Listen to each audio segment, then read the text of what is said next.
Story jam में आपका स्वागत है। मैं यानी आरती आपको हर हफ्ते सुनाती हूँ कहानियाँ, कुछ नई, कुछ पुरानी, कुछ जानी, कुछ अनजानी। अगर ये पॉडकास्ट आपको पसंद है तो आप जहाँ भी सुन रहे हैं, स्पॉटिफाई, अमेजॉन म्यूजिक, गाना, एप्पल पॉडकास्ट, वहाँ सब्सक्राइब ज़रूर करें ताकि हर हफ्ते जब मैं नया एपिसोड बनाऊँ आपको इत्तिला मिल जाए। अगर आप स्टोरी जैम यूट्यूब पर सुनते हैं तो सब्सक्राइब के साथ साथ बने बेल आइकन को प्रेस करना ना भूलें।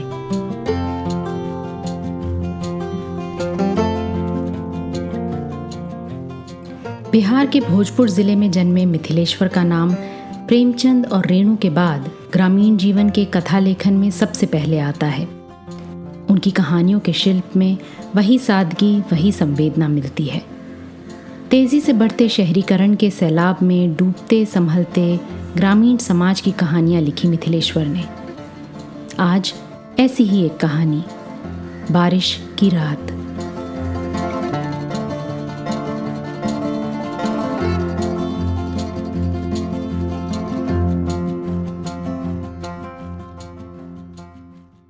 आरा शहर, भादों का महीना, कृष्ण पक्ष की अंधेरी रात, जोरों की बारिश, हमेशा की भांति बिजली का गुल हो जाना, रात के गहराने और सूनेपन को और सघन भयावह बनाती बारिश की तेज आवाज, अंधकार में डूबा शहर तथा अपने घर में सोए दुबके लोग। लेकिन सचदेव बाबू की आंखों में नींद नहीं। अपने आलीशान भवन के भीतर अपने शयन कक्ष में बेहद आरामदायक बिस्तरे पर अपनी पत्नी के साथ लेटे थे वे। पर लेटने भर से नींद तो नहीं आती। नींद के लिए जैसी निश्चिंतता और बेफिक्री की जरूरत होती है वो तो उनसे कोसों दूर थी। हालांकि ये स्थिति सिर्फ सचदेव बाबू की ही नहीं थी। पूरे शहर पर खौफ का ये कहर था। आए दिन चोरी, लूट, हत्या, बलात्कार, राहजनी और अपहरण की घटनाओं ने लोगों को बेतरह भयभीत और असुरक्षित बना दिया था। कभी रातों में गुलजार रहने वाला उनका ये शहर अब शाम गहराते ही शमशानी सन्नाटे में तब्दील होने लगा था। अब रातों में सड़कों और गलियों में नजर आने वाले लोग शहर के सामान्य और संभ्रांत नागरिक नहीं थे, संदिग्ध लोग होते थे। कब किसके यहाँ क्या हो जाए, सब आतंकित थे। जब इस शहर में अपना ये घर बनवा रहे थे सचदेव बाबू तो बहुत प्रसन्न थे कि महानगरों में दम घोंटू, विषाक्त, अजनबियत और छल के वातावरण से अलग इस शांत, सहज और निश्छल निर्दोष गंवई शहर में बस रहे हैं। लेकिन अब तो महानगर की अजनबियत की अपेक्षा यहाँ की भयावहता ने पूरी तरह से त्रस्त और परेशान कर दिया था उन्हें। ये बरसाती रातें तो उन्हें बर्बादी और तबाही का साक्षात संकेत जान पड़ती थी। इसे दुर्योग कहें या विडंबना कि जिस बात को लेकर आदमी आशंकित बना रहता है, कभी कभी वो बात घट भी जाती है। इस अंधेरी, तूफानी, बरसाती रात में जिस बात को लेकर डर रहे थे सचदेव बाबू, उसका आभास भी अब उन्हें होने लगा था। उन्हें लगा था कि गेट फांद कर उनके दरवाजे पर कोई चढ़ आया है। बस उनके कान खड़े हो गए। वो उस आगंतुक की आहट लेने लगे। उनकी शंका सही थी। अब दरवाजे पर थपथपाहट की आवाज भी आने लगी थी। सचमुच कोई आधमका था। सचदेव बाबू की पत्नी ने दबी आवाज में उनसे पूछा, कौन है ये? यदु मिस्त्री? उन्होंने भी दबी आवाज में ही जवाब दिया, राजमिस्त्री है। इस मकान में काम कर चुका है। ठेकेदार के साथ आने वाले मिस्त्रियों में से ये भी एक था। तो इस समय क्यों आया है? ये सब राजमिस्त्री और मजदूर अच्छे नहीं होते, घर का भेदिया होते हैं। घर के अंदर बाहर सब कुछ इनका देखा जाना होता है। अपनी शंका व्यक्त की उन्होंने। जवाब में सचदेव बाबू ने भी उनकी शंका को अपनी सहमति प्रदान की। पिछली चोरी में इस घर के मजदूर मिस्त्रियों का ही हाथ था। छत से बिना सीढ़ी के आंगन के रास्ते उतरने का तरीका उनके सिवा किसी को ज्ञात नहीं था। यदु मिस्त्री की पुकार और थपथपाहट की आवाज जारी थी। सो गए हैं क्या साहब? हाकिम, इंजीनियर साहब, मैं यदु मिस्त्री, यदु। लेकिन सचदेव बाबू व उनकी पत्नी ने पहले ही तय कर रखा था कि चाहे जो हो, रात में दरवाजा नहीं खोलना। वो जानते थे परिचित आवाज में कोई एक दरवाजा खुलवाता है और दरवाजा खुलने पर उसके साथ छिपकर आए 10 लुटेरे भर भराकर अंदर घुस आते हैं। अब किसी पर विश्वास करने का समय नहीं रहा। मुसीबत और परिचय के नाम पर ही तो सब कुछ होता रहा है। उन्हें यदु की बातों में हरगिज नहीं आना है। ठीक उसी समय उनकी पत्नी ने भी कहा, अपने मित्रों, रिश्तेदारों और पुलिस को फोन क्यों नहीं करते? शायद कोई रास्ता निकल आए। उन्हें लगा पत्नी भी उन्हीं की तरह सोच रही है। अब वो सक्रिय हो गए। फोन रखने का वास्तविक उपयोग तो ऐसे अवसरों पर ही होता है। लेकिन ये लुटेरे भी कम चतुर नहीं होते। लूट के लिए आने से पूर्व फोन आदि के कनेक्शन काट चुके होते हैं। पर सचदेव बाबू को डूबते को तिनके के सहारे की भांति फोन का कनेक्शन ठीक मिला। बस वो डायल घुमा सजग सतर्क हो अपनी इच्छित जगहों पर तक्षण बोल उठे धीमी आवाज में, ताकि बाहर यदु को उनकी आवाज सुनाई ना पड़े। वैसे भी उनके शयन कक्ष और कमरों की बनावट ऐसी थी कि बंद दरवाजों और खिड़कियों के भीतर की आवाज बाहर नहीं पहुंच पाती थी। इधर बाहर दरवाजा थपथपा रहा और आवाज लगा रहा यदु मिस्त्री बारिश में पूरी तरह भीगा हुआ था। उसके कपड़े बदन से चिपक गए थे और माथे के बेतरतीब बालों से पानी की बूंदें टप टप चू रही थीं। वो कुछ हाँफ भी रहा था। बारिश में भीगते और दौड़ते हुए वो यहां आया था। अपनी घरवाली को आज ही दोपहर अपने गांव से यहां शहर के अस्पताल में लाया था। उसके पेट के दर्द का एकमात्र इलाज डॉक्टर ने ऑपरेशन बताया था। गांव से जो पैसे लेकर वो चला था, वो तो चिकित्सक की मोटी फीस और महंगी सुई दवाइयों में समाप्त हो गए थे। फिलहाल कुछ रुपयों की उसे सख्त आवश्यकता थी। गांव जाकर रुपए लाने का समय भी उसके पास नहीं था। इस स्थिति में सहसा उसका ध्यान सचदेव बाबू की ओर चला आया था। सचदेव बाबू के मकान में लंबे समय तक काम कर चुका था वो।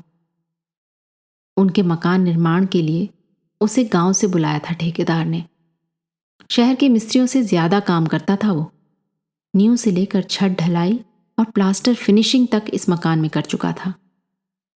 इस घर की एक एक ईंट से वो परिचित था। कई जगह सचदेव बाबू जैसा चाहते थे उनकी बात ठेकेदार नहीं समझ पाता था, लेकिन मिस्त्री होने के चलते वो जल्द ही समझ जाता था। ये देख सचदेव बाबू उस पर खुश हो उठते थे और ठेकेदार से कहते थे, इस मिस्त्री को यहां से मत हटाना, इसे काम की अच्छी जानकारी है और ये परिश्रमी भी है।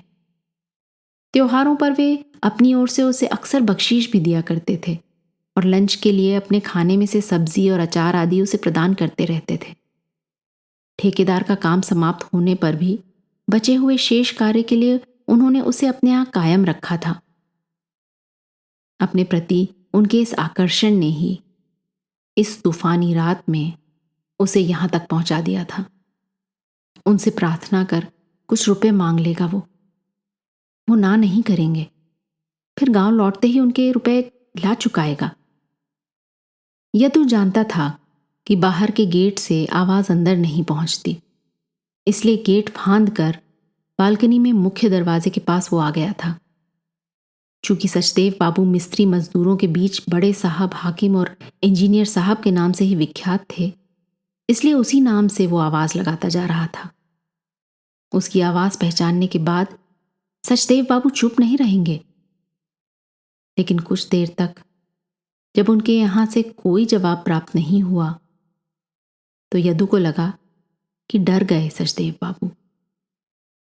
ये बात वो जानता था कि परिचित आवाज में लूटपाट की घटनाओं से अब किसी को किसी पर भरोसा नहीं रहा।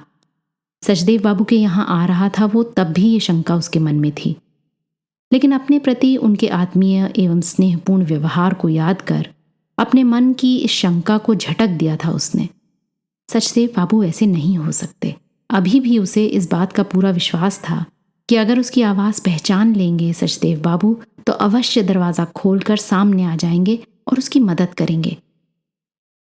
इसलिए दरवाज़ा थपथपाते और आवाज़ लगाते हुए वो डटा हुआ था।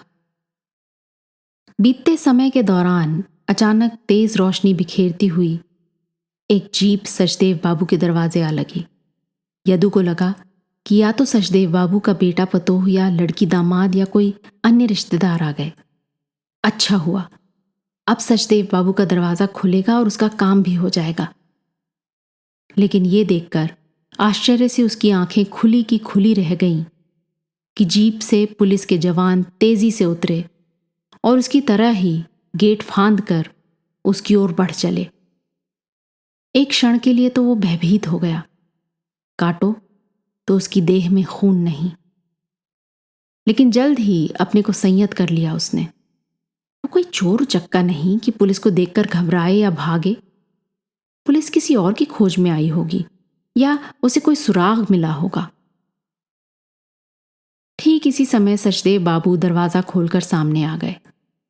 अपने गेट के पास आती हुई पुलिस की जीप उन्होंने खिड़की से ही देख ली थी। पुलिस इंस्पेक्टर ने उन्हें देखते ही कहा, हमने इसे ऐन मौके पर पकड़ लिया इंजीनियर साहब, लेकिन ये कह रहा है मैं राजमिस्त्री हूं, साहब का घर मैंने बनाया है।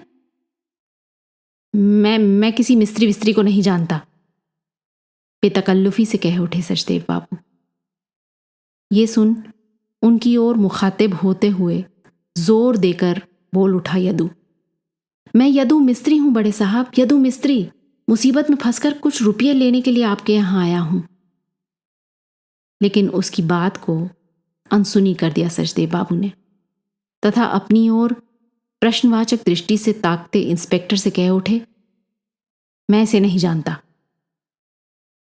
उनकी ये बात यदु के कलेजे में तीर जैसी लगी। कट कर रह गया वो। अपने कानों पर उसे विश्वास नहीं हुआ।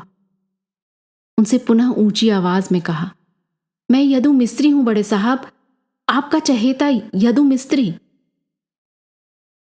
एक क्षण के लिए सचदेव बाबू के गले में आवाज फंसती सी जान पड़ी, लेकिन फिर जल्द ही गला साफ कर उन्होंने इंस्पेक्टर से कहा, ठेकेदार के साथ आने वाले मिस्त्रियों को मैं नहीं जानता, उनमें से किसी को भी नहीं पहचानता। तो आप मुझे नहीं पहचानते? मैं मिस्त्री नहीं, चोर हूं। इस बार यदु की आवाज बदल गई थी और उसका पूरा बदन तन गया था। जवाब में इंस्पेक्टर ने उसे डांटते हुए कहा, चुप बदमाश, अकड़ रहा है। इस मोहल्ले में बहुत उत्पात मचा रखा है तूने, आज पकड़ में आया। और साथ ही जवानों को आदेश दिया, ले चलो इसे। लेकिन इंस्पेक्टर की डांट के बावजूद कन्नी बसुली चलाने वाले उसके हाथ की मुट्ठियां कस गईं तथा अग्नेय नेत्रों से सचदेव बाबू को घूरते हुए गरज उठा वो, तो आप मुझे नहीं पहचानते? मैं चोर हूं तो मैं उसी रूप में आऊंगा, अब उसी रूप में पहचानिएगा।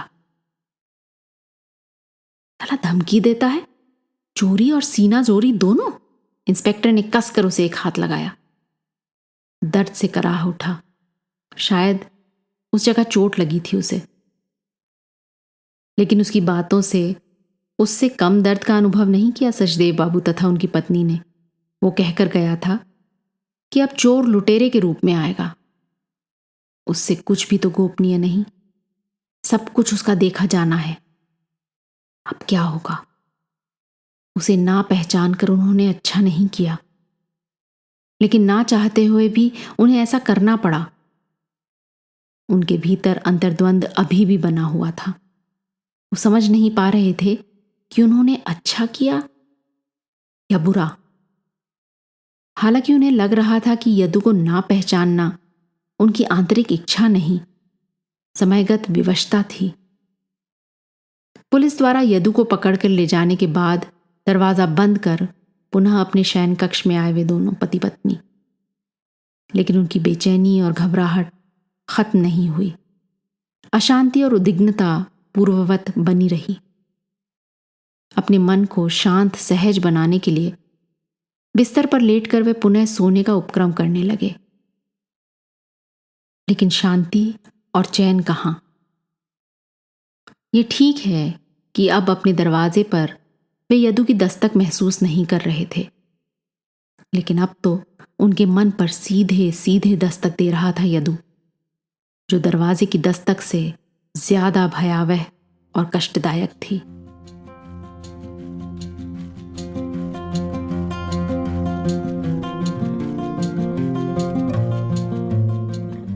आज की कहानी आपको कैसी लगी अपने कमेंट्स जरूर लिखिएगा। साथ ही सब्सक्राइब कीजिएगा। आपके फैमिली और फ्रेंड्स में आप जैसे ही कहानियों के शौकीन कदरदान और हैं, उन्हें ये कहानी व्हाट्सएप पर फॉरवर्ड करें। अगली बार फिर मिलेंगे एक और कहानी, लेख या कविता के साथ। तब तक अलविदा।